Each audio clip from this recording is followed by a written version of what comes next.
Subscribe now and press the bell icon. Never miss an update. Hello friends, this is Prabhat Singh. Welcome to our channel Padhai at home. हम लोग class 10th के math में real number का chapter देख रहे थे। इसमें जो है रिविजिटिंग इरेशनल नंबर को अब हम लोग पढ़ेंगे और एक्सरसाइज 1.2 तक हम लोग कवर कर चुके हैं। तो अब हम लोग क्या पढ़ेंगे? Revisiting irrational number. तो इसमें हमारा है कि थ्योरम नंबर 1.3 है। थ्योरम नंबर 1.3 क्या है? तो वो देखो, let p be a prime number if p divides a square then p divides a where a is positive integer। तो ये तुमको थोड़ा भारी भरकम ये चीज़ लग रहा होगा, लेकिन हम इसको समझाएंगे बहुत ही आसान भाषा में। इसके नेचर को समझेंगे कि ये क्या कह रहा है।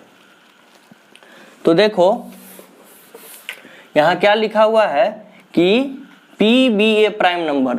तो सपोज करो कि कोई भी प्राइम नंबर है, ठीक है। तो जैसे कि कोई प्राइम नंबर ले लिए, हम यहाँ पे 3 ले लिए, ठीक। तो 3 हमारा प्राइम नंबर हो गया और ये जो है ये प्राइम नंबर p वो डिवाइड कर रहा है ए स्क्वायर को, ठीक। ए स्क्वायर को डिवाइड कर रहा है। मान के चलो कि ये 6 स्क्वायर को ये डिवाइड कर रहा है। 3 6 स्क्वायर को डिवाइड करेगा, देन p डिवाइड्स a। तो p क्या होगा? ये जो p है, p3 है, p प्राइम नंबर हम 3 माने, तो ये क्या करेगा? a को डिवाइड कर देगा। मतलब ये जो यहाँ 6 है इसको डिवाइड कर देगा। बात समझे? मतलब कि 6 में डिवाइड हो जाएगा 3 से। कब? जब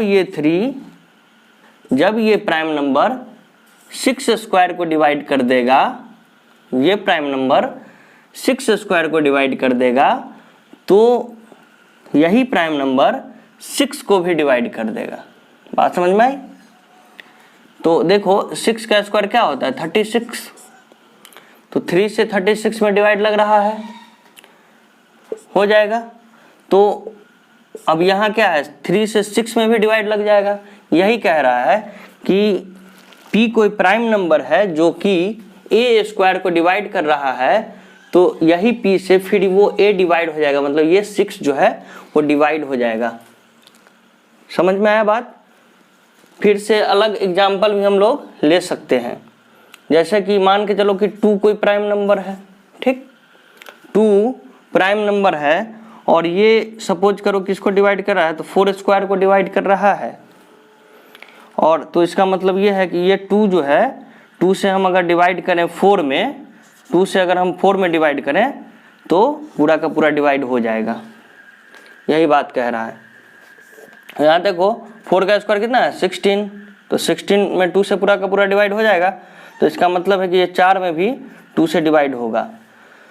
तो यहाँ से एक चीज़ हम समझ सकते हैं कि जैसे ये 3 से अगर 36 में डिवाइड लग रहा है, तो देखो 36 को हम लोग तोड़ सकते हैं।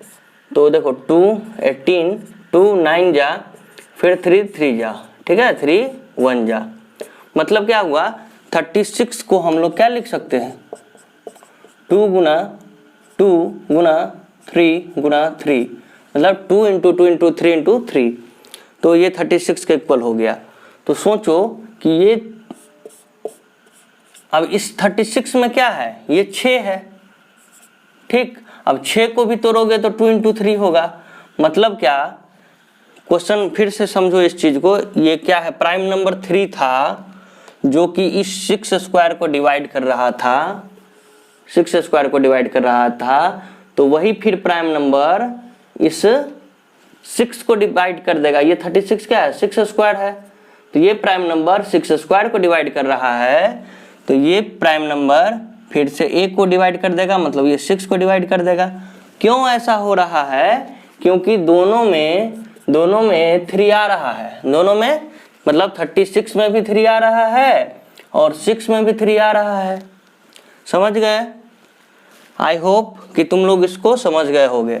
अब यही चीज़, ये कितना आसान चीज़ है, लेकिन इसको बहुत ही ये भारी भरकम वर्ड में समझाया हुआ है। समझे? तो अब क्या करो कि इसको हम लोग समझने का प्रयास करते हैं, ठीक है। देखो यहाँ पे देखते हैं कि क्या है, let the prime factorisation of A B as follows, मतलब कि ए जो है उस ए में मान लेते हैं कि ये P1, P2, P3, Pn आया प्राइम नंबर के प्रोडक्ट के रूप में, ठीक है। ये बात समझ में आ गई कि कोई ए नंबर है जिसका फैक्टराइजेशन किए हैं तो ये आया है, ठीक। मतलब तुम 6 का फैक्टराइजेशन किए तो 2 into 3 आया, ठीक है। अब क्या है, वेयर P1, अब ये जितना भी नंबर है ये सारा का सारा क्या होगा, प्राइम होगा। हम क्या समझे थे कि कोई भी कंपोजिट नंबर रहता है, फंडामेंटल थ्योरम ऑफ अरिथमेटिक में क्या समझे थे कि कोई भी कंपोजिट नंबर होता है तो वो कंपोजिट नंबर को हम प्राइम नंबर के प्रोडक्ट के रूप में लिख सकते हैं, ठीक है। तो वही है कि कोई ए जो कंपोजिट नंबर है तो इसको हम लोग प्राइम नंबर के प्रोडक्ट के रूप में लिख दिए,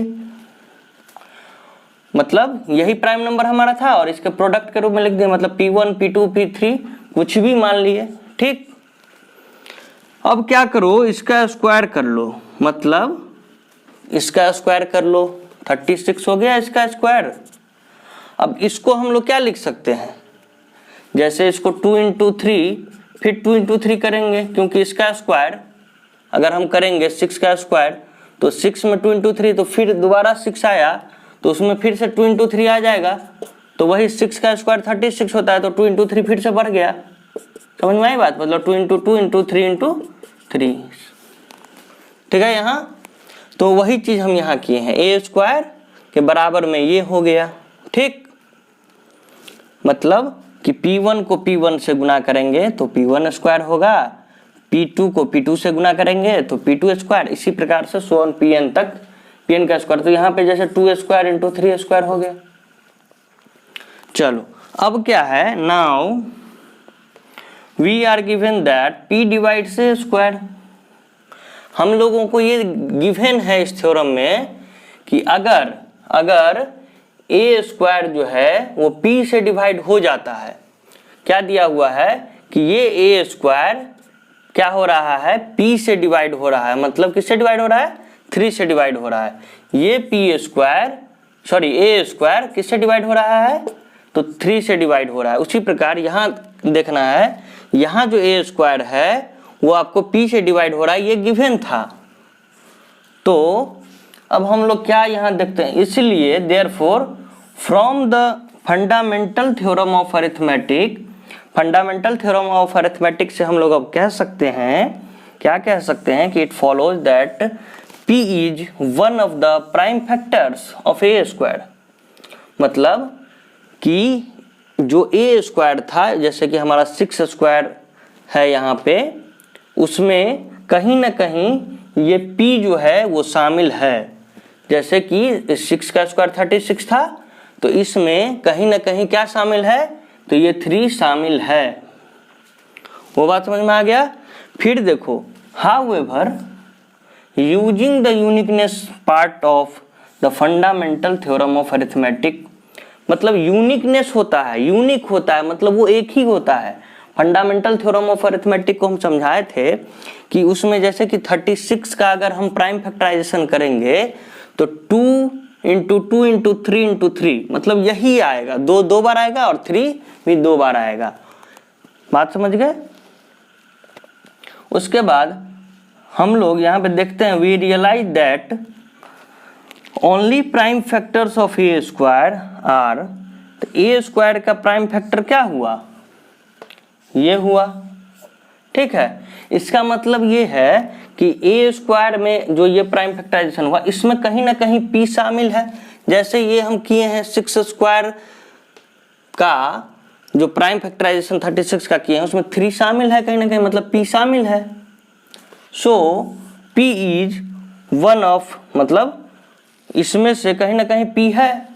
इस P क्या है, P is 1 of P1, P2, P3 इसी में से कोई जो है या तो P1P है या तो P2P है या तो P3 का वैल्यू P है या Pn का वैल्यू, मतलब कोई भी वैल्यू कहीं ना कहीं कोई एक वैल्यू है जो कि P है।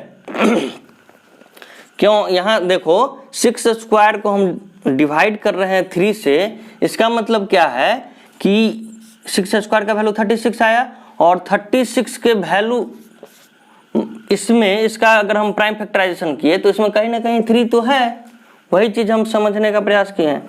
अब देखो यहां तक हो गया, चूंकि a का वैल्यू ये है, a का वैल्यू क्या है, यहां देखो a का वैल्यू हम लोग क्या माने थे, ये था, तो इसका मतलब हम ये कह सकते हैं, तो 6 का वैल्यू जिस प्रकार से 2 into 3 है तो इसमें भी 3 है, समझ में आया, मतलब a का वैल्यू ये है।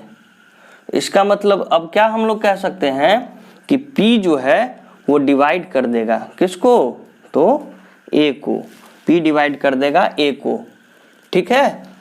इसको तुम लोग नोट डाउन करो और फिर हम लोग मिलते हैं नेक्स्ट वीडियो में।